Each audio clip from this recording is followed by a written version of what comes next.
কেন তো? হ্যাঁ বেবি কি করছো? হ্যাঁ আমি বসে আছি। হ্যাঁ বেবি পরে ফোন করছি, আবু ফোন করছে। হ্যাঁ ঠিক আছে ঠিক আছে।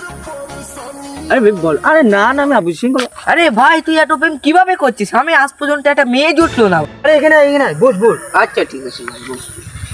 আরে ভাই এখন প্রেম করে কোনো ব্যাপারই না। তাই নাকি ভাই? কি করে? আরে পাগল, এই দেখ শোন এদিকে। হ্যাঁ এই দেখ শিকপ মানুষকে জীবন পুরো পরিবর্তন করে দেয়। এখন আমি প্রেম তো দিনই 10-12টা করি। আমার এখন ভিডিও কল করে লো। তুই পাগল, ফোনটা দে। এই দেখ পাগল, এই সে হচ্ছে শিকপ। সত্যি হবে তো ভাই? আরে হবে মানে পাক্কা হবে। তুই গিয়ে বাড়ি কিছু বসে থাক, দেখ শিকপ তোর উপজে মেসেজ করবে। তো গাইস আপনার যত বুড়ো বুড়ির থেকে শুরু একদম নর্মালি 18 বছর থেকে শুরু 50 বছর অব্দি আপনারা যারা প্রেম করতে পারছেন না, ইচ্ছা হচ্ছে যে প্রেম করতে পারছেন না, এখন কোনো ব্যাপার নেই। আপনারা তোমার কি বলে ওটা বলে শিকপ অ্যাপ ডাউনলোড করুন।